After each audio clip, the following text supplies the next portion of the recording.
Hello, welcome to the channel Why Stories. Enjoy watching. Carmela Santana automatically nodded and uttered words of thanks to those who had come to accompany her husband Javier on his final journey. The faces of even well-known people, blurred by tears that kept welling up, resembled indistinct spots. The turmoil of images irritated her, evoking the strongest desire to run away as far as possible from sympathetic words and pitiful looks, to hide somewhere and calmly try to comprehend what had happened. Javier had been blessed with robust health, led a healthy lifestyle, and knew how to enjoy life without turning the care of his body into fanatical adherence to diets. As far as Carmela knew, her husband had never smoked, drank very moderately, and preferred quality over quantity. Occasionally, once a week or even 2 weeks, he would work out at the fitness club. In general, he could have lived on, but an unfortunate coincidence in a single moment shattered the well-being of the Santana family. Javier had slightly exceeded the speed limit on an empty road. The wet road after the rain exacerbated the consequences of this violation, leading to a car accident. The car was not discovered in the ditch right away. Later, someone, thinking that Melita couldn't hear, shared the opinion that if they had brought Javier to the hospital earlier, his chances of recovery would have been higher. According to specialists, the remnants of the car were beyond repair. However, the robust body of the 33-year-old man fought for his life, astonishing doctors who had seen much. Carmela, whom they certainly didn't allow into the intensive care unit, in a fit of despair wandered among the nearby churches, prayed before the crucifix, begging them not to take her husband away. Unfortunately, no miracle occurred. Javier fought with the bony Grim Reaper for 2 days, but lost. By a strange coincidence, at that very moment, Carmela was nearing the hospital. She stumbled, fell flat on the ground, and scraped her knee. The throbbing pain was forgotten within moments, right after the tragic news of her husband's death. Although Carmela saw her husband's lifeless, cold body and chose items for his burial from the funeral agent's offerings, she could not believe in the reality of the sad event. When the first clumps of earth rustled on the crimson-clothed lid, Carmela wanted to tightly shut her eyes, then open them and realized that burying her beloved husband was just a reflection of her hidden fear of losing him. However, everything was real: the rapidly growing mound of clay soil under the strokes of shovels, the cross with a tablet that neatly accommodated all of Javier's life between 2 dates drawn by a thin line, and the memorial feast filled with the voices of dozens of people. Spoons clinked, cafeteria workers rushed back and forth with plates, someone said something, but for the young widow, it all blended into an incomprehensible and irritating cacophony. Close to her husband, Melita felt herself like behind a stone wall, and now she was experiencing a strange range of emotions. Overwhelming grief, flooding the woman's heart, mixed with burning resentment towards the cruel and unjust fate that had taken away her main support in life.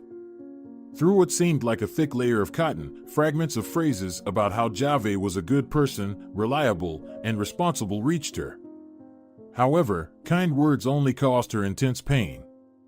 She was angry with her husband, who had gotten into the accident due to his own overconfidence. The woman felt incredibly ashamed of this illogical feeling, which was quickly replaced by confusion. Carmela didn't know how she could go on living without her beloved husband. Their married life had been so harmonious that she hadn't regretted her decision to marry Javier for a single second and had hoped for a long life together. However, ironically, fate mocked her, and her beloved suddenly left her. It was incredibly painful. The man left so suddenly, young and in the prime of his life, without even having the chance to enjoy what he had achieved and the cherished dreams that had become a reality. In their 7 years of happy marriage, Carmela and her husband had bought a comfortable one-story house in the countryside, not far from the city. On their 0.3-acre plot, they had space for a log sauna, a relaxation area, and several small vegetable patches. The couple had already been considering expanding their family. Some days before their wedding, they had openly discussed and decided that they would become parents only after Melita matured enough for it. She knew all too well what problems came with children. However, it so happened that shortly after celebrating her first-round birthday, her mother and stepfather had a son, Antonio, followed by a daughter, Violetta, a year later. The girl didn't mind looking after her half-siblings. Due to her deep sympathy for her mother, who hardly ever got enough sleep and had turned from a vibrant, cheerful woman into a withered shadow with sunken eyes and protruding collarbones, Melita took on a significant portion of typical household tasks. She laundered clothes before putting them in the washing machine, hung and ironed the bed linens and the children's clothes, fetched baby food, rocked the fussy and uncomprehending little relatives, took them for walks, and performed other tasks just so her mother could get some sleep, take a shower, or eat in peace. Melita's biological father paid meager child support, and the burden of providing for the rapidly growing family fell mainly on her stepfather. As a rule, they could only dream of any delicious indulgences or expensive entertainment. However, the girl didn't complain, as she didn't consider herself an unfortunate stepchild in the true sense of the word.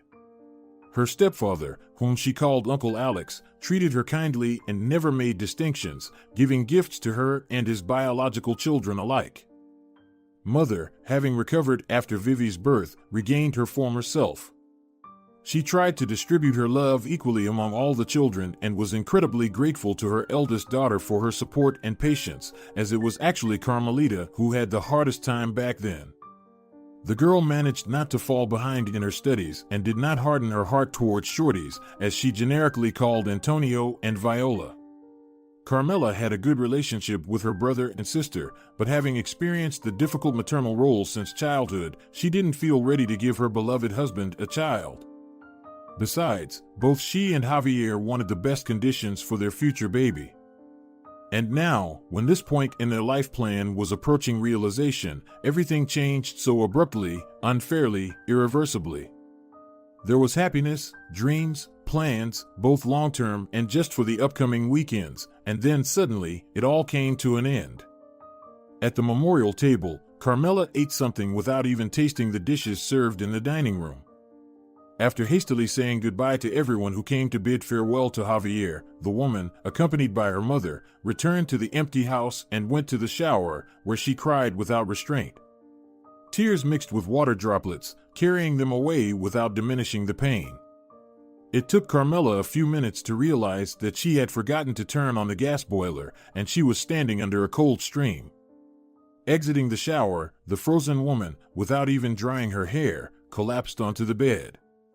Her caring mother covered the widowed daughter with a blanket and gently stroked her back, trying to comfort her. Having warmed up, Carmela fell asleep and lay like that until morning, almost without moving and without any dreams. The morning of the new day promised her no joy. She acted as if on autopilot and constantly remembered Javier, what he would say, what he would do right now, in this moment. For 9 days, her mother, who had taken 2 weeks off, stayed with her daughter. She saw her off to work and met her there, almost forcing her to have breakfast and dinner. In the evenings on weekdays, they worked together in a small garden, clearing the cultivated plants of weeds. These monotonous actions, of course, couldn't calm her, but at least they distracted her from gloomy thoughts. Summer, indifferent to human sorrow, wafted with the scent of blooming flowers, and Raquel watched her daughter with concern, as she had almost stopped smiling. Alejandro, Antonio, and Viola came to visit them several times, but family gatherings, rather than calming, irritated the hostess of the house. Carmela understood that her relatives wished her well, but the need to restrain her grief took too much strength. The woman didn't want to see anyone. She struggled to participate in general conversations. Conversations about organizing the rapidly approaching memorial service caused almost tangible physical pain. After the memorial service, Carmela said, "Mom, thank you for everything, but you should probably go home. You are needed by Antonio, Vivi, and Uncle Alex. And it's time for you to go to work, and it's not very convenient to commute from here." Raquel tried to object to her daughter, but Carmela began to persuade her. "Don't worry, I'll manage on my own. I'll be good and won't forget to eat properly in the mornings and evenings. Almost grown-up kids and Uncle Alex have probably missed you. I feel awkward taking you away from the family for so long. In general, everything will be fine with me."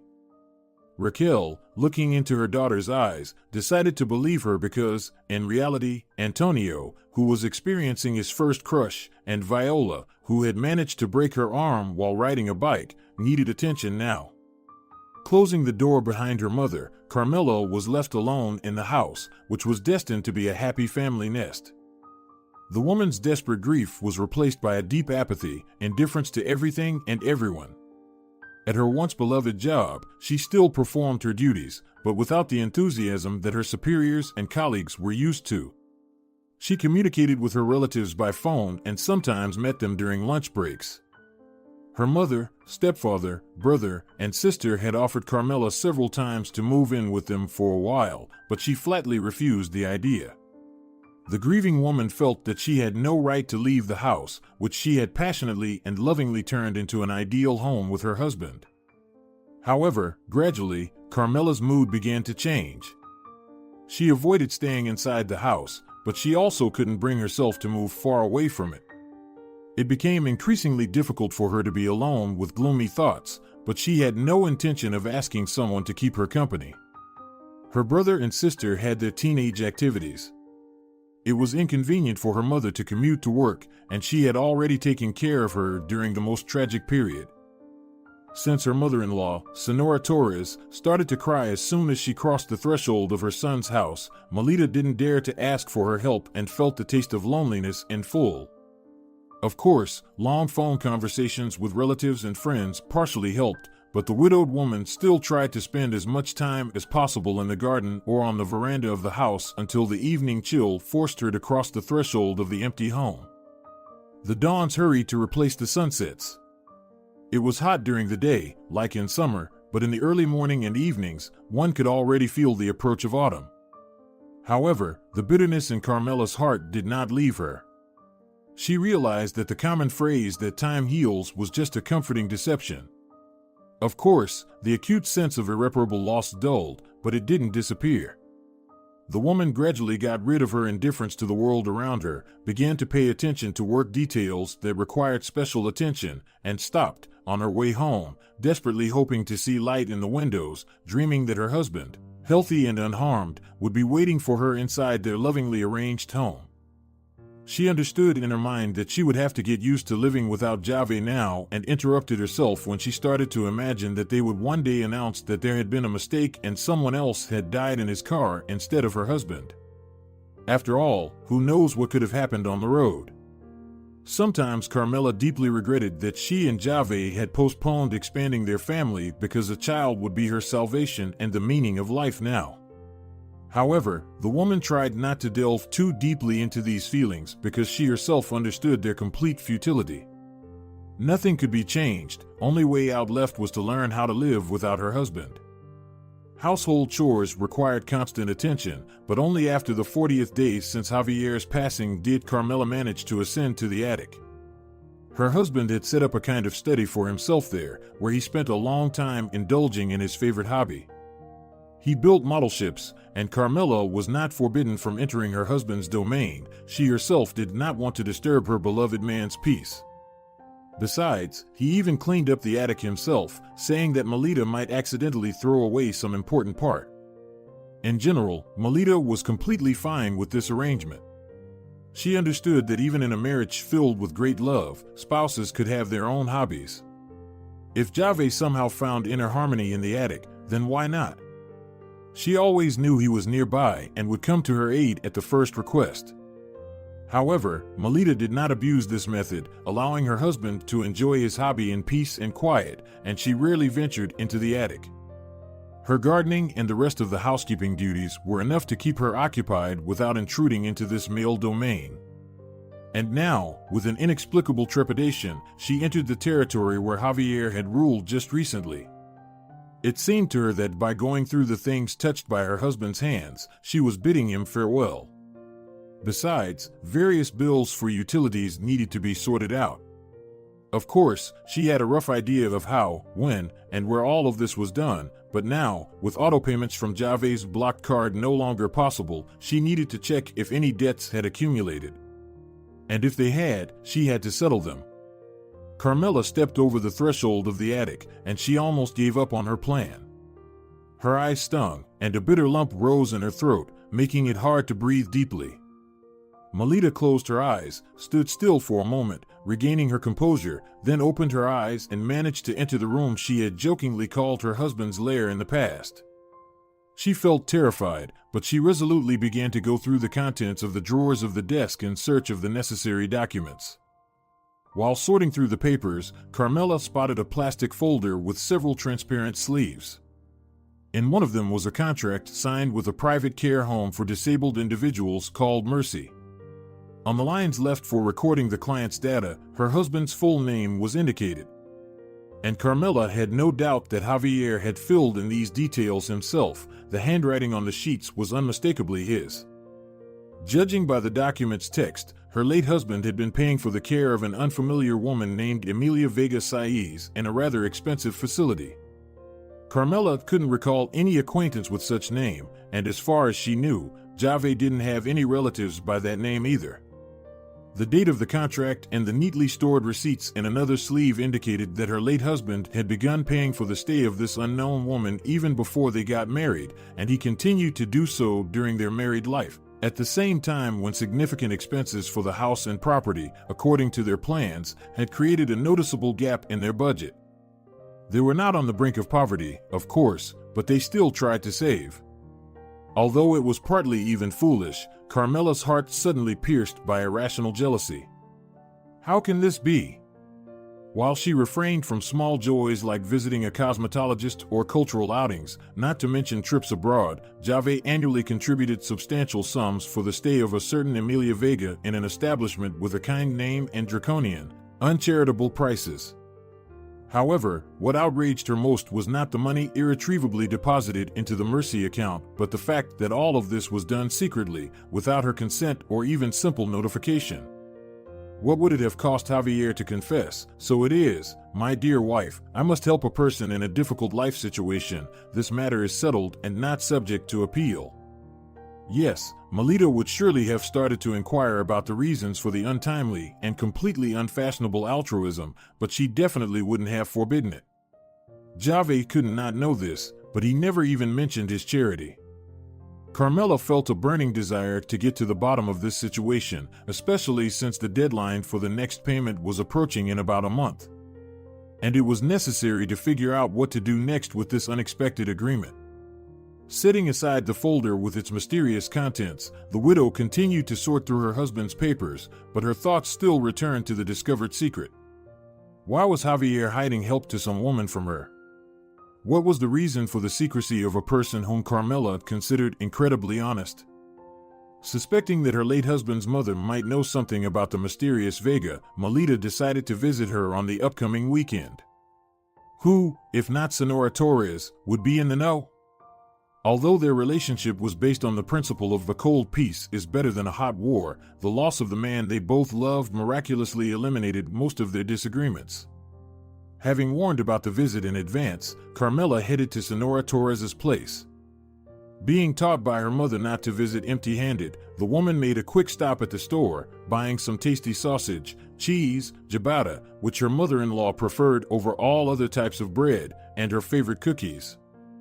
The women exchanged polite phrases and started a leisurely conversation, setting the table together. More accurately, at first, it was exclusively Senora Torres who talked. She complained to her daughter-in-law that her son had not appeared to her in her dreams yet, recounted that her health had been failing more and more after his premature departure, her heart ached, her blood pressure soared, and even, judging by some signs, problems with her thyroid gland had emerged. Senora Torres shared her sad thoughts about how her life had now lost all meaning and didn't fail to reproach Melita. "If only you and Javier had a child, I wouldn't feel so lonely. Now I'm left without any close relatives. What's the point of me wandering this earth? You're still young, you'll get married, you shouldn't grieve so much for Javier. You can have as many children as you want with your new husband. And here I am, completely alone, without any close people. I'll die, and there will be no one to continue the family line after me." Carmela bit her lip to keep from crying. Memories of her late husband and her mother-in-law's assumptions about her future personal life were piercing her heart. Waiting for her mother-in-law to get everything off her chest, Carmela, deciding that there was no point in beating around the bush, got straight to the point. Sonora Torres, who was Emilia Vega to Javier? A tense silence filled the room. Carmela, closely watching her mother-in-law, noticed her face twitch, and she understood that Sonora Torres, at the very least, was familiar with this name and surname. However, the silver-haired woman with a stylish haircut didn't rush to reveal anything. On the contrary, it seemed like she was trying to hide her unusual embarrassment as she began to cut the food brought by her daughter-in-law with exaggerated attention, even though the table was already abundant. Only when there was hardly any space left on the round table, free from various sized plates, did her mother-in-law sit down, gesturing for Carmela to join her, and admitted, "Honestly, I hope never to hear about Emilia Vega again, let alone talk about her. It's unpleasant for me to remember anything related to her. But since you're asking about her, there must be a serious reason, and I can't keep silent." As if asking a rhetorical question, Sonora Torres put down her sugar-stirring spoon and looked straight into her daughter-in-law's eyes. Carmela nodded, not daring to admit that she had found a contract for the support of this Vega among her husband's papers. Her mother-in-law, clearly satisfied with her daughter-in-law's silent gesture, continued her story. In general, Emilia was Javier's first serious love. Perhaps he wouldn't mind if you knew about this story for your peace of mind. Although, I'll honestly admit, my involvement in my son's romantic affair played a negative role.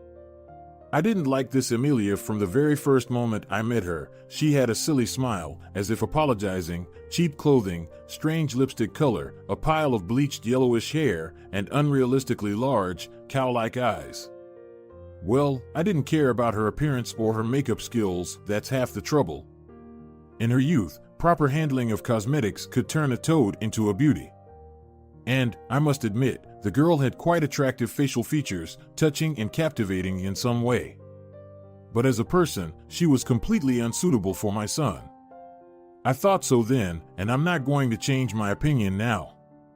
This girl hadn't even finished the 9th grade in school, and then she went through short courses to become a saleswoman at some strange center. Of course, the profession is necessary, but she showed no desire for self-improvement. She was perfectly content with her narrow outlook, like a snail, and, as she herself admitted in our conversation, reading books bored her. Javier noticed this Emilia in some small store when he was on a trip with his friends to the countryside. They were heading to someone's summer house and decided to buy lemons on the way because it was hot, and they wanted to make lemonade in addition to kebabs. They stopped at some stall on the way, and that's where Emilia was working. And my Javier fell in love with her, goodness knows what. Emilia Vega's genetics were, to put it mildly, peculiar, and to be honest, quite problematic. She had never seen her father, and her mother had almost lost parental rights for all 4 children, including the eldest Emilia when she was 10 years old. Somehow, their wretched mother managed to convince the guardianship authorities that she would change her ways, but she just started going out less. Emilia used to tell me how she had to snatch food from the table, which was served as an appetizer, or there was a chance they'd go half hungry for several days. And to my horror, Javier seemed to ignore such a terrible hereditary background, and he wasn't even bothered by the fact that this Emilia had a child born out of wedlock. She bragged with some marginal pride that she gave birth to her daughter Claudia when she was only 16. She said that her decision not to get rid of the child was the right one in her whole life, and thanks to the girl, she was genuinely needed by at least one person in the world, without any double thoughts.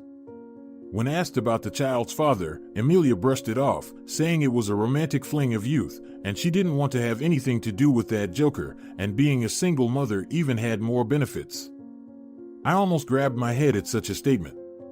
But Emilia, it seemed, didn't care about anything. She continued to brag, delighting in the fact that her Claudia attended kindergarten, already knew many letters, sang and danced. My goodness, forgive me, but on the evening of our meeting, I listened to my Javier's beloved and couldn't believe that all of this was happening in reality. How could my smart, educated, erudite son not understand that this was a simple woman, a single mother, completely unsuitable for him? Well, the difference in social status didn't bother me. I don't suffer from snobbery. Emilia certainly wasn't to blame for not being born with a silver spoon in her mouth. Her mother's lifestyle, who gave birth to children either for benefits or out of lack of common sense, didn't affect her daughter. Although, undoubtedly, there's nothing good to see and learn in such an environment. And it wasn't this dubious heredity that bothered me when I thought about my son's future with this woman the most. Most of all, it was Emilia's unhealthy arrogance that irritated me. This arrogance of a young, insolent hussy, confident in her irresistibility, just upset me. Moreover, she dared to answer me firmly, without choosing her words and not fearing to come off as rude when I asked about their living conditions. This Emilia giggled and laughed when she told me that Javier promised her they would rent an apartment because, I quote, she didn't want to share the same kitchen with her mother-in-law. It's hard to imagine, but Javier didn't react to such an attack on me in any way. When I learned the details of Emilia's life, I had a hypertensive crisis. After all those sleepless nights when Javier was sick, I took care of him, made him study, and advance in his career. Why would he take on the yoke of an uneducated, rude woman and someone else's child? Of course, one could argue that Emilia wasn't to blame for becoming what she had to be, and if she had a different character, she wouldn't have survived there. But it didn't make me feel any better, and I even refused hospitalization. Where could I go if Javier was about to get married and announced that they had already filed a marriage application at the registry office? Sonora Torres fell silent. It was obviously not easy for her to recall the past, and Melita didn't dare to rush the woman, who was looking pensively at a sandwich, as if deciding whether she wanted to eat it or not. Soon, Sonora Torres continued. Javier and Emilia's romance developed, and they even visited me with little Claudia. But my opinion about this mismatch didn't change. The girl, of course, wasn't to blame for her mother hanging on my son, but I couldn't bring myself to even try to be affectionate or encouraging towards her. I listened as Javier, Emilia, and even little Claudia discussed the details of the upcoming wedding, and with horror, I thought that soon my son would be ensnared, he'd have to bend over backward to establish a family life, and my obvious protest could lead to a rift between us. I was horrified. But fate had other plans, and a tragedy occurred that even made me, despite my antipathy towards Emilia, feel sorry for her. On that day, she went to her troubled neighborhood to get her things, take her daughter, and then permanently return to the city center. Javier couldn't accompany her because he needed to go on a business trip. He asked Emilia to wait for him, to postpone her departure until his return, but she couldn't wait to leave the wretched area of her usual existence. For her, moving into an apartment rented by my son was a grand event, and the upcoming marriage was a real winning ticket, seemingly obtained entirely by chance. How else could it be? An uneducated simple woman, but with a child, caught the eye of a man like Javier. Besides, her daughter was growing up, and who, if not Emilia, would know how free, if not loose, the morals were there. In general, an official marriage for a young single mother from a troubled family was practically a Cinderella story in a modern version. I thought she clung to my son only because he could become her stepping stone to a normal life. Later, Javier blamed himself for not convincing Emilia to wait a bit longer. After all, he could have gone with her to get their meager belongings and her daughter together in just 1 or 2 days, and most likely, the tragedy could have been avoided. But it happened as it happened. A terrible disaster occurred, one that you wouldn't even wish on your worst enemy. Emilia's mother, you can only call her that with sarcasm, threw a party before parting with her daughter and granddaughter, basically using any reason as an excuse for drinking. As the investigation later revealed, one of the invited guests fell asleep with a cigarette. The house was in poor condition, a wooden shack nestled on the outskirts of a private sector. The worst part was that the drunks who had fallen asleep on the veranda survived. Emilia, her sisters, and her daughter found themselves trapped. In the chaos, not everyone survived, and Claudia and one of her aunts fell victims to the fire. Emilia, in her attempts to save her daughter and sisters, suffered burns and a trauma that left her unable to walk, not to mention the incredible shock. Horrifying, of course. The surviving sisters exacerbated the nightmare situation by blaming Emilia for the party and the house fire. They even came to their apartment to demand compensation from Javier for the fire. Can you imagine the audacity? Their niece had died, their sister was in the hospital, and yet they shamelessly approached Emilia's fiancé to push money away from him. I chased them away, and, to be honest, I secretly rejoiced that fate had saved me from such relatives. I'm telling you all this now, and a shiver runs down my spine. It's such a horrifying tragedy that it's hard to imagine, and yet I feel joy in my heart. Javier behaved like a real man and ignored all my attempts to keep him. He visited Emilia in the hospital and was determined to marry his beloved, even though she rejected him, with my guidance, but my son never found out about that. I even knelt before this Emilia, begging her not to ruin my son's life and to refuse to marry him, and somehow, I found the words to convince her not to jeopardize his future. The wedding was canceled, and my son seemed to calm down. It's a sin, of course, but I was happy that Javier didn't tie his life to a woman who wasn't suitable for him. You, Melita, don't think I'm a monster. I reproached myself for feeling this joy. My son never spoke to me about Emilia again, and I thought I'd never hear her name again. When he married you, I was absolutely delighted. You immediately appealed to me, well-mannered, modest, hard-working, without the burden of a child. In general, I thought that the story with Emilia was a thing of the distant past, and here you are asking about her. So, I hurried to relieve my soul of this burden. The matter is, of course, long past, but I feel somewhat lighter now. The story of her husband's tragic first love deeply moved Carmela to her core. She understood that, contrary to her mother and secretly from her, Javier continued to care for the one who had rejected him. It's entirely possible that Emilia never confessed to him that she had declined the wedding only at the earnest request of her beloved's mother. Out of some heightened sense of nobility, something hard to imagine in someone raised in such a clearly troubled environment, she didn't want to impose herself on Javier in her fragile state. It seemed Emilia was not a gold digger but a true loving woman.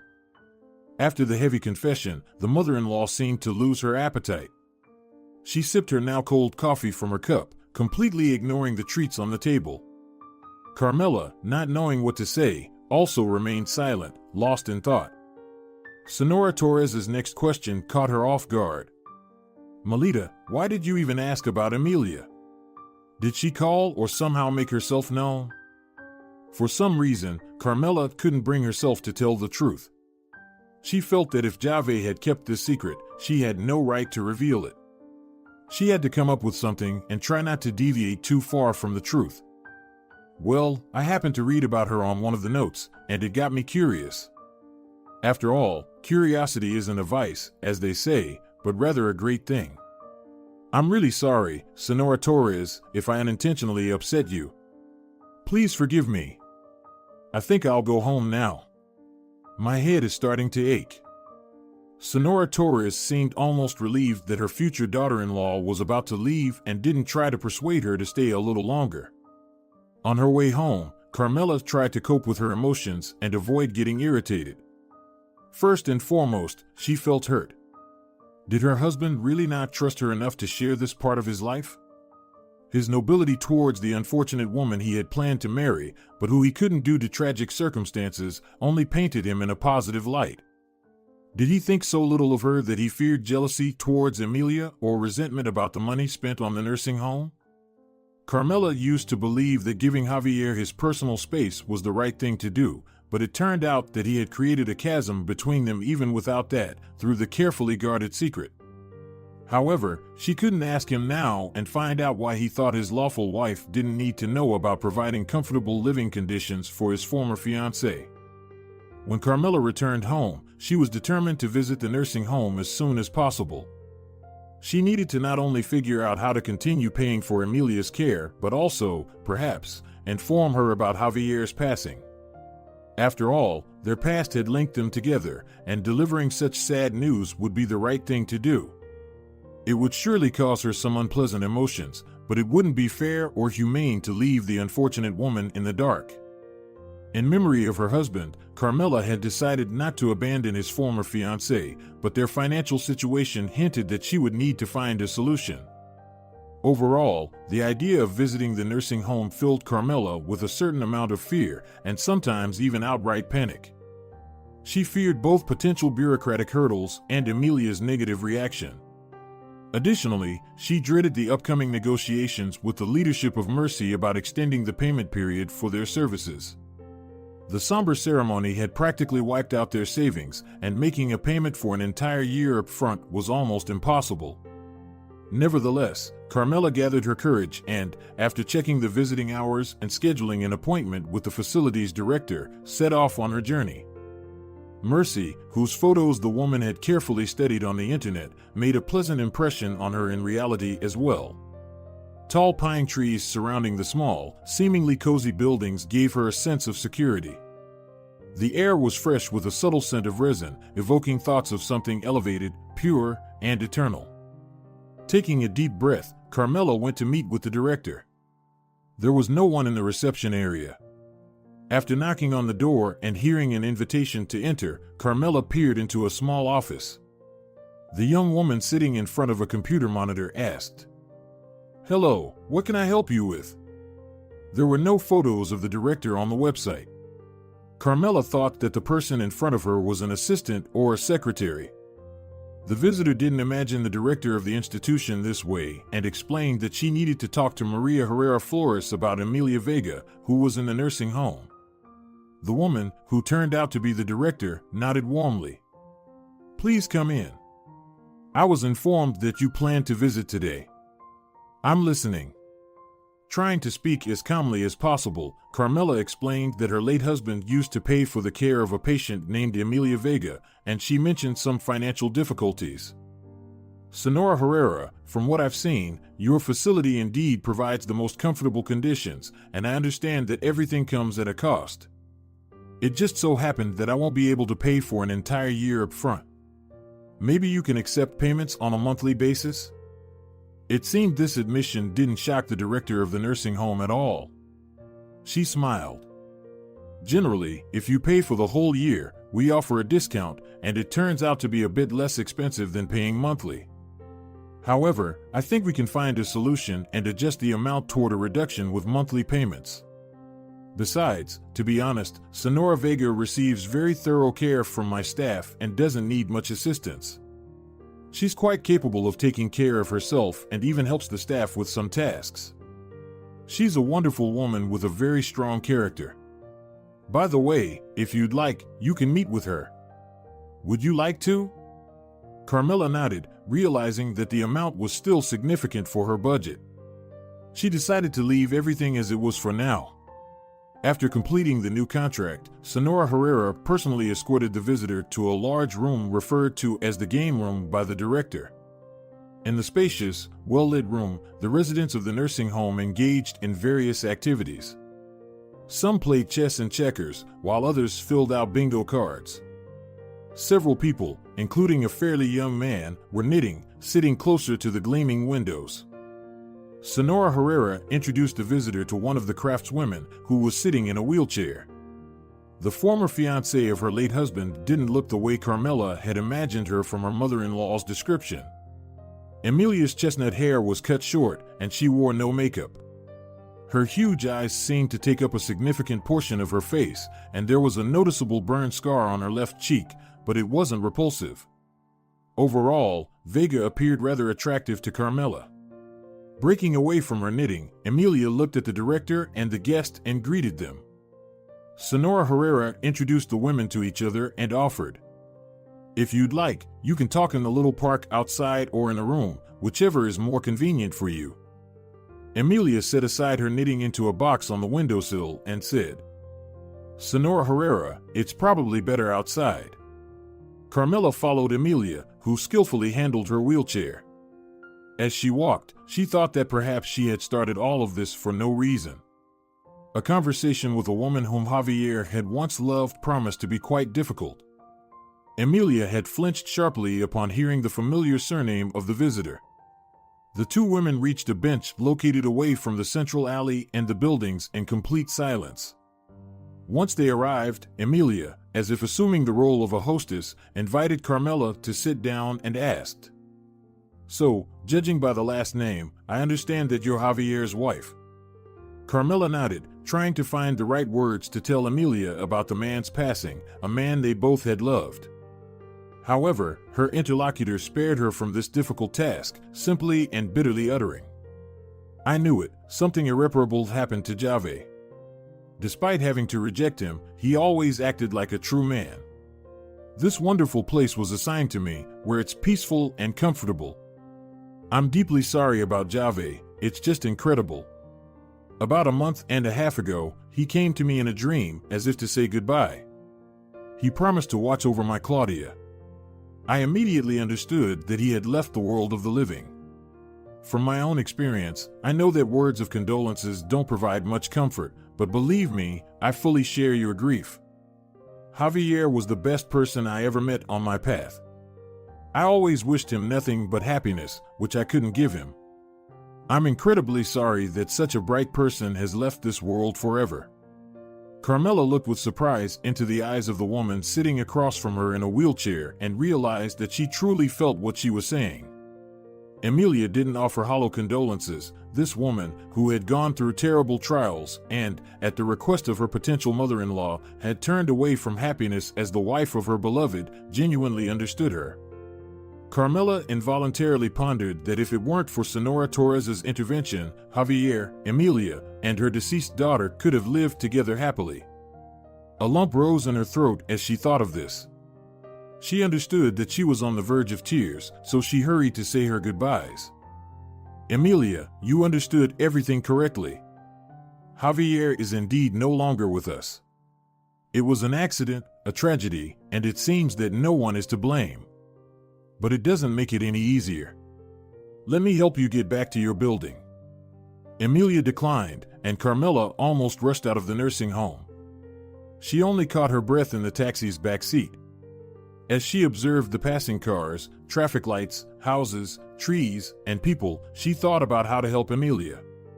In her musings about this unfortunate woman, who had endured much more difficulties than she had, Melita managed to divert her thoughts from her own sorrow. After leaving the nursing home, she decided to visit her mother and share the latest news.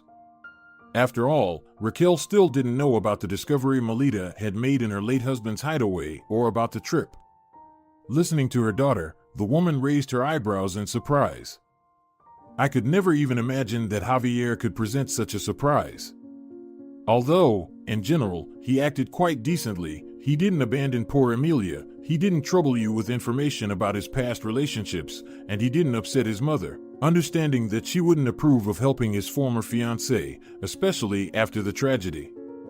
Senora Torres probably shouldn't have interfered in Javier's personal life. But what's done is done, and it's useless to speculate about how things could have been if Emilia had become his bride." Understanding that her daughter was in shock from the situation, Raquel interrupted her speech and resorted to a tried-and-true method for dealing with stress. She fed Carmela homemade food. Varia, who had returned home, lightened the atmosphere further. The immediate, cheerful young woman distracted her older sister and their mother from their gloomy thoughts by sharing funny stories. Leaving her mother's apartment, Carmela was in a much more balanced mood. Support from loved ones truly had a beneficial effect. In her home, as she ascended to the attic, the woman sat in a comfortable chair that seemed to retain the contours of her husband's body. As she examined the details of the unfinished model, she spoke into the void. "What should I do with all of this now? If I pay for Emilia's stay at the nursing home on a permanent basis, I won't have the resources, but leaving her without help somehow doesn't feel humane. Or should I reassure myself that this unfortunate woman is nobody to me personally and forget about her?" Carmela didn't have answers to these questions. She didn't consider herself a villain or a saint, but she found it hard to shake off thoughts of Emilia. There was something very touching about this woman with large eyes. Perhaps, in memory of her husband, who had cared for his former fiancée, Carmela felt obligated to carry on the legacy. On the other hand, not every woman in her position would be able to show such generosity, especially when the financial burden of this noble act threatened her own comfort. Clearly, she couldn't pay for Emilia's stay at the private nursing home for long, and finding a more affordable facility would likely mean sacrificing some level of comfort. She needed to come up with a solution, and she needed to do it soon. For now, she decided to at least continue visiting Emilia. Carmela started going to the nursing home regularly. She herself didn't understand how, at some point, these visits, at least twice a month, became a habit for her. Surprisingly, despite their shared memory of the same man, nothing else seemed to connect them. Talking about Javier scratched at both of their barely healed wounds, but their conversations became more pleasant and confidential over time. Before the New Year holidays, Carmela, along with her stepfather, mother, and even her younger brother and sister, went to Mercy because it was problematic to transport several heavy bags of gifts without a personal car. The man whom Carmela now often called by his first name without adding uncle didn't harbor any resentment towards his stepdaughter for having to go out of town. Raquel noticed that visits to the nursing home helped Melita cope with the profound sense of loss for Javier, and she easily persuaded her husband to go together with them. However, most of the time, the young widow visited Emilia and the other residents she had become acquainted with alone. Conversations with people living in comfortable conditions, but restricted in their mobility, turned out to be a salvation for Carmela. The unexpected thoughts and experiences of the nursing home residents helped her see different facets of life in a new light. Emilia once confessed to the widow of her beloved man. "Can you imagine, there isn't a day that goes by when I don't think of my little daughter and wonder what would have happened if I had listened to Javier and postponed my trip to my mother's. But more and more often, I feel that the tragedy that befell me didn't happen just by chance, but for some kind of development." It's probably funny to hear this from a fairly young woman confined to a wheelchair. But it's within the walls of this nursing home that I've grown as a person. I've started self-educating here, reading books, and not just superficially but thoughtfully. And they've also taught me to do handicrafts here. Of course, I didn't succeed right away, but then I suddenly caught some kind of fantastic enthusiasm. Isn't it amazing and wonderful when a real thing emerges from yarn and simple tools? Upon Emilia's recommendation, Carmela herself tried to get involved in the world of crafts. The new experience was interesting. Furthermore, her interactions with Emilia and the new acquaintances, who didn't lose their spirits after encountering monstrous challenges, helped Carmela to perceive her own pain in a more detached way. Even though Mercy provided excellent conditions, being effectively confined there was still quite a tough ordeal. She could do whatever she wanted, while the residents of the nursing home had to adhere to the facility's schedule. On a pre-holiday spring day, Carmela asked for permission to leave work an hour earlier and set off on her familiar route, making sure to stop by for delicious treats in addition to the lovely gifts. There were more visitors than usual on this pre-holiday day, and everyone seemed to be in especially high spirits. However, Carmela felt like cats were scratching at her soul because her bonus had unexpectedly been reduced at work. Unfortunately, there were no signs of the situation improving, and the prospect of ending up with a meager salary brought about unpleasant emotions. She thought she should talk to Senora Herrera about it, but she didn't want to spoil her festive mood. In theory, there should have been some compensation for Emilia regarding the burned-down house. She probably deserved some square footage, but it was far from easy to broach the subject. Sad memories could have a detrimental effect on Emilia's health, and Melita didn't want to upset her. When Emilia asked if everything was okay, Carmela reassured her, but she knew that she couldn't afford to pay for the nursing home services for long given the circumstances. The idea of bringing Emilia into her home, not as a friend perhaps, but as a good companion, crossed her mind. A home that had been built for a happy family life with Javier. However, making such drastic changes was not easy, and the prospect of modifying the house to make it comfortable for a person in a wheelchair, as well as the realization that short visits were not the same as constant cohabitation, was daunting. After her conversation with Emilia, Carmela was on her way to the bus stop to get back to the city and then make her way home with transfers when a car pulled up next to her. The man behind the wheel looked familiar to her. She had often seen him at the nursing home, and as per the established tradition there, they would exchange greetings even though they had never been formally introduced. Carmela knew that he visited an elderly woman and thought he might want to discuss something related to that. However, instead, the man offered, "If you're heading into town, hop in. It looks like snow clouds are gathering, despite it being the first week of spring." Perhaps due to fatigue or because the man didn't seem like a villain at all, especially visually, Carmela thanked him and agreed. A little later, settled in the car's passenger seat, she realized that the man, who introduced himself as Nicholas, simply needed someone to talk to. In response to her acknowledgement of his name, he confessed, "You know, I placed my aunt in Mercy. Honestly, I feel ashamed. She practically raised me, and here I am putting her in state care. Although I could have easily arranged for a caregiver to look after her and perform the necessary medical procedures. It wouldn't have been a problem for me, considering I work at a good private clinic and I have connections among medical professionals. However, when my cousin became unable to move on her own, she asked me herself to find a place where she could receive care and companionship. That's the only way I justify it to myself, especially since I have very little free time."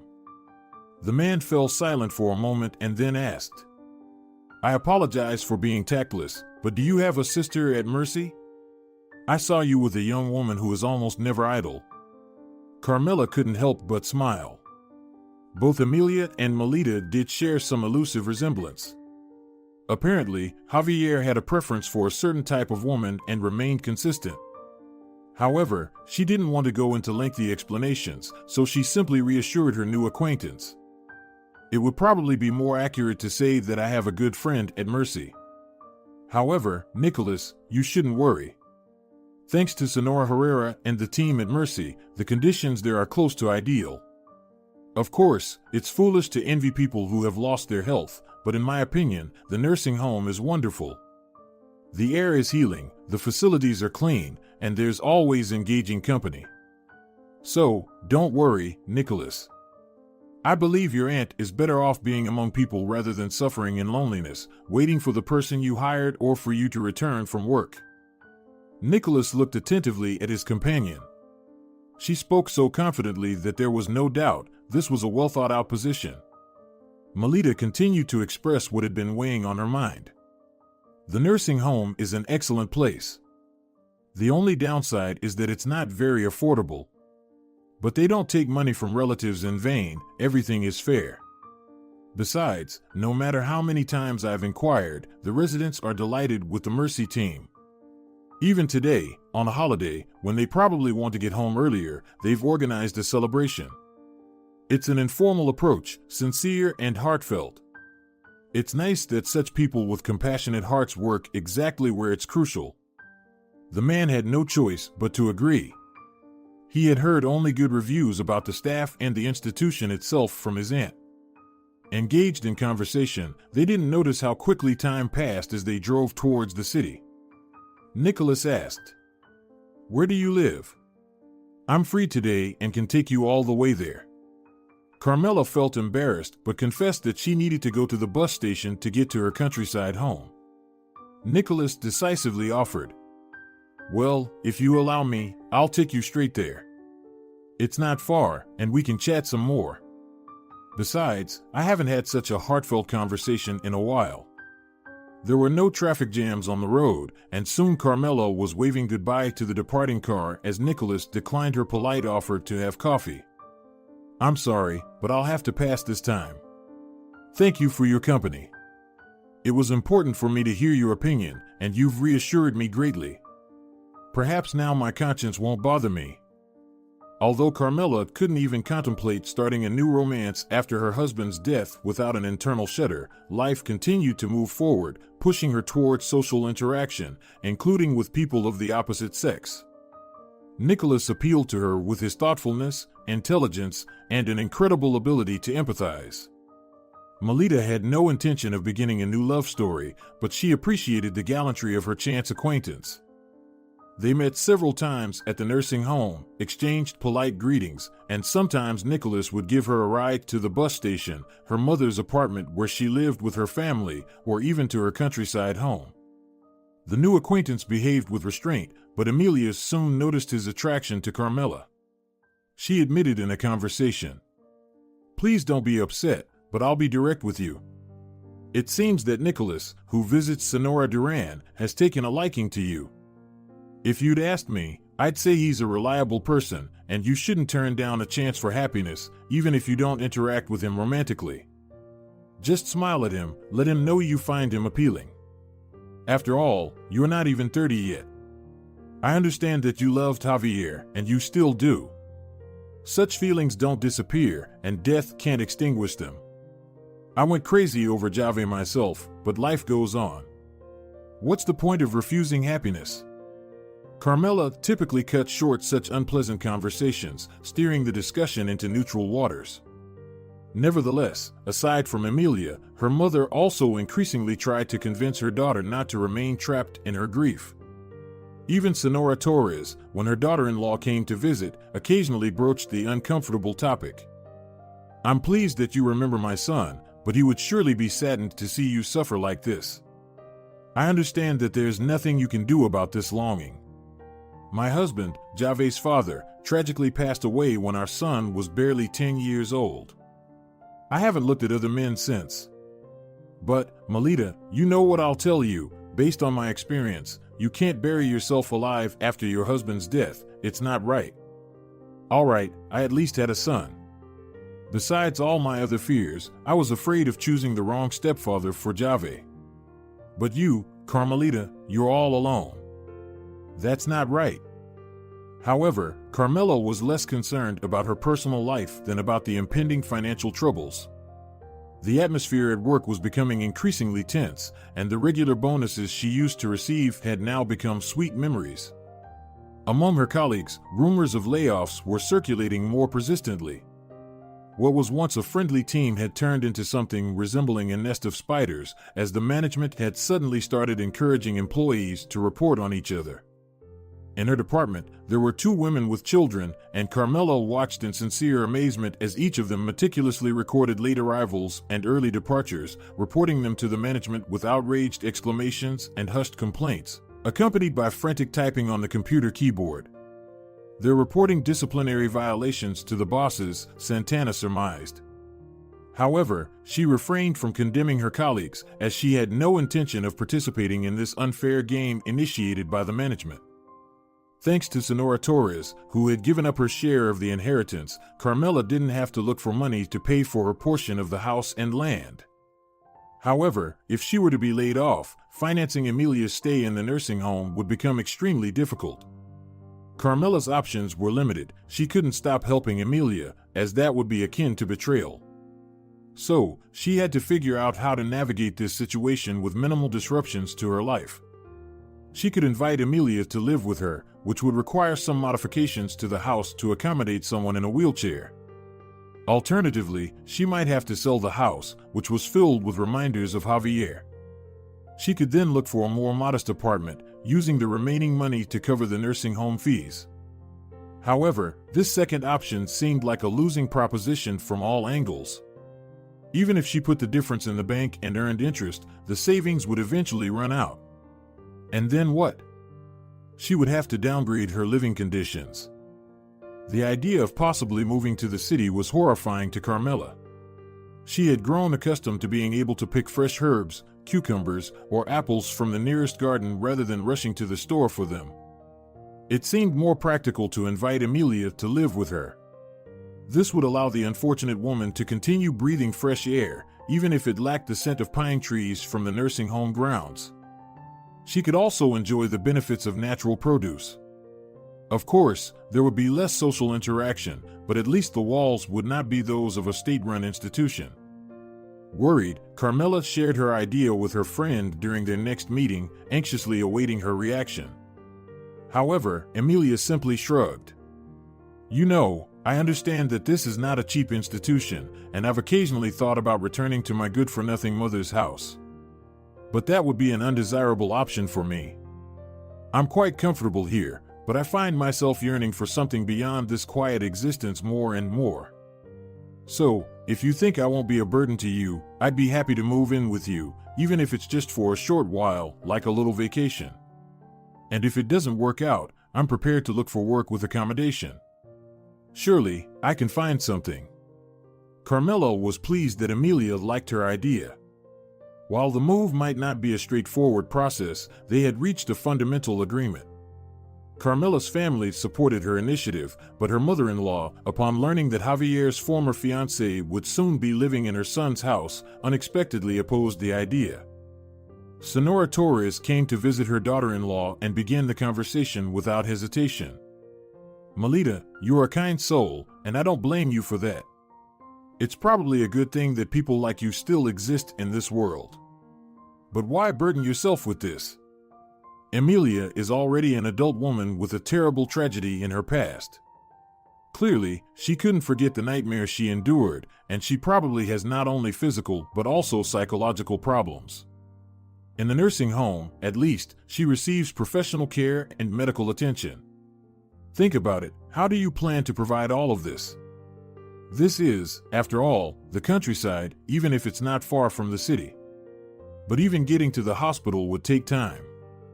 To Carmela's immense surprise, Sonora Torres became so agitated that she even began to cry.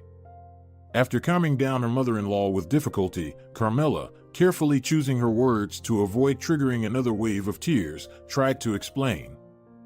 "You see, Emilia is no longer the woman you met a long time ago. She went through a terrible ordeal but found the strength to develop and improve herself. Emilia is an excellent craftswoman, and she's a very interesting person to talk to.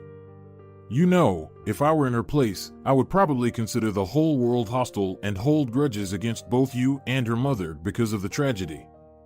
That's just my personality. But she, having lost all hope of happiness, living in a state-run institution, doesn't curse fate but instead lives her life as best as she can, bringing benefit to those around her. You know, Sonora Torres, this is incredibly valuable. You and Emilia need to get to know each other again. I believe that after talking to her, you'll understand that she's a person worthy of respect." Her mother-in-law listened attentively to Melita's objections and realized that she wouldn't be able to dissuade her. All that remained was to accept it. After all, if she didn't want to, no one and nothing would force her to interact with Emilia, so what was the point of discouraging her daughter-in-law from making a well-intentioned but burdensome decision? Emilia's departure from the nursing home was met with mixed feelings, even by its director, Sonora Herrera. While talking to Carmela, she confessed, "I'm very sorry we have to prepare for this parting. You know, it's not the money you were paying that's important to me. We have no shortage of people willing to settle their loved ones here. I sincerely regret parting with Emilia. But, on the other hand, if I'm being honest, home conditions often help more than professional care. Besides, judging by the photos you showed me, Emilia will be comfortable at your place. I'll write you a note with contacts for doctors, pharmacies where you can buy care products, and I'll leave you my personal phone number. Call me if you need anything, I'll always help." Carmela was grateful to Sonora Herrera for sharing such important information voluntarily. A positive attitude and belief that the move would go smoothly also persisted in Emilia. She felt that a new stage was beginning in her life, and this time it seemed genuinely calm and joyful as far as her circumstances allowed. Upon learning of Emilia's move from his aunt, Nicholas immediately offered his assistance. "I'll arrange for a car suitable for transporting your friend, and if there's any manual labor needed for preparation, I have acquaintances who are builders. They can set up ramps and take care of everything quickly and efficiently at a reasonable cost." Carmela didn't hesitate to accept Nicholas's help. In fact, upon closer inspection, there were many shortcomings in the house that could hinder Emilia's mobility. They needed to get rid of door thresholds, rearrange furniture, and take care of numerous essential details. The workload was so extensive that panic sometimes set in. Remarkably, whenever it seemed that everything was going awry, and nothing was ready for Emilia's arrival, as if by the wave of a magic wand, all obstacles began to disappear. In the end, with the help of her family, Nicholas, and other people, the move took place. Even Sonora Torres, although clearly feeling out of place, paid a brief visit. Despite her unease, Emilia communicated with her without a hint of resentment. Everything went almost perfectly. A new chapter in the house that had become a refuge for the women Javier once loved began with lively commotion. Perhaps for the first time since the owner's funeral, laughter and jokes could be heard in the house. Raquel, observing her daughter, noted that she looked much better. At least, Carmela was once again as active and energetic as she was before her husband's death. The sad anniversary was approaching, and Carmela was relieved that this time she wouldn't be alone in the house. With Amelia by her side, it would be easier to discuss all the details of the upcoming memorial service and handle the organization together. Having Amelia in the house, a woman she barely knew in practical terms, didn't bother Carmela at all. She made sure that Amelia felt comfortable. As if in memory of Javier, Carmela carefully brought down a few ready-made ship models from the attic and proudly showed them. The simple-hearted Amelia even whistled in surprise and confessed, "Javier used to tell me that he dreamed of building ships, but I had no idea he could create such works of art. It's incredible how talented he was.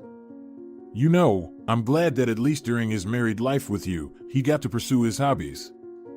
The days passed by swiftly. By mutual agreement, they decided to commemorate Javier's anniversary in one of the city's cafes, although Amelia had suggested celebrating it at home. Carmela said, "Let's go, please. After all, if Javier cared about you after the breakup, it means you were important to him." Solving the challenge of transporting Amelia in her wheelchair to and from the cafe once again fell to Nicholas, who occasionally kept in touch with both Melita and Amelia, passing greetings from his aunt. He still didn't show any obvious romantic interest, leaving Carmela to wonder if his help was purely altruistic. Nevertheless, Carmela had more pressing concerns than trying to decipher the motives of a relatively unfamiliar person. At work, Carmela did experience layoffs, leaving her without a job. They did provide her with the owed severance pay, but she couldn't relax. She had to browse job listings online, send out resumes, and attend interviews. A suitable opportunity remained elusive, but Melita wasn't giving up or settling for clearly unpromising positions. Bad times can't last forever, and they had a roof over their heads, some supplies in the cellar, and the garden was gradually rewarding their efforts. In general, with her ability to economize, they could get by for another month or two without much worry. As Nicholas was driving the women home after the memorial service, he inadvertently mentioned that his company was in need of a dispatcher and asked, "Do you happen to know anyone reliable who could fit the bill? The salary isn't enormous, though." Carmela and Amelia exchanged silent glances. The figure he mentioned was quite decent, but he interpreted their silence somewhat differently. "I understand it's not very lucrative, but the advantage is that you can work from home if you have a stable internet connection. Ask around among your acquaintances. It's a flexible schedule. If someone's interested, give them my phone number and I'll provide all the details." Carmela decided to respond immediately. "Nicholas, there's really no need to ask around. I'd take that job, starting from tomorrow." Amelia didn't support her friend. "Listen, Melita, I think it would be better if I at least started contributing a little. This vacancy is just right for me, and you really need some rest until you find a stable job." Nicholas, to whom these two resilient women had refrained from complaining about their lives, was quite surprised. Usually, whenever any of his acquaintances faced difficulties, they would turn to him for help. However, Melita and Amelia had entirely different principles, which he had noticed a while ago. He admired their independence, and, more importantly, their regard for him wasn't based on his financial capabilities. They simply weren't the type to seek out his resources and accepted help somewhat reluctantly. Such an approach was new to him. This time, he didn't refuse the invitation for coffee. During their conversation on the veranda, he explained the dispatcher's duties to Amelia and inquired about Carmela's education and work experience in detail. "I'll ask around, maybe someone among my acquaintances knows a suitable place. After all, good positions like this one aren't usually offered to strangers off the street," Nicholas replied. The women thanked Nicholas profusely. Once he had left, Amelia scolded her friend. "Carmela, why are you still ignoring him? It's time to move on from mourning. Look, you might miss out on a great man, and fate might not be so forgiving." Carmela, still saddened by the memorial service, responded with a huff. Listen, Emilia, I don't allow anyone to meddle in my personal life, and neither should you. If you like Nicholas, go for it, but I'm not interested. I'm still mourning Javier. Emilia quietly apologized and retreated to her room. She did feel guilty for crossing a line, and deep down, she did have strong feelings for Nicholas. Perhaps it was because of the glowing endorsement her loving aunt had given him. Sonora Duran was a talkative woman who had praised her nephew in the nursing home, using extravagant descriptions. Nicholas was indeed a dream come true. But how could she, bound to a wheelchair, hope to capture his attention? Nevertheless, she was grateful to him for helping her find a job. While Emilia did receive state benefits, she wanted to contribute more substantially to the household finances. Gradually, Nicholas started visiting their home more often, and he was always welcomed. Carmela had been keeping her distance since Javier's memorial service to avoid giving him false hope, while Emilia, with her full approval, was trying to spend more time with her boss. Emilia, with her charm, wasn't even diminished by the scar from the burn, and Nicholas noticed more and more that he was drawn to this lovely lady with large, expressive eyes. Compared to the cold and emotionally distant Carmela, Emilia was a volcano. Sometimes, he even forgot about her physical limitations. Then, he set a goal for himself, to find the best doctors for Emilia and make sure she could return to a more normal life. Observing the budding romance, Carmela was delighted. She wanted everything to work out harmoniously between Emilia and Nicholas because they were both dear to her, like family. She wasn't surprised when Emilia, blushing and looking embarrassed, confided, "Melita, I'm scared. Nicholas proposed to me. Can you believe it? And he arranged for some medical specialist to examine me and see if there's any chance of improving my condition. Nicholas says he's perfectly happy with how things are, but he wants me to stop feeling sad about my limitations.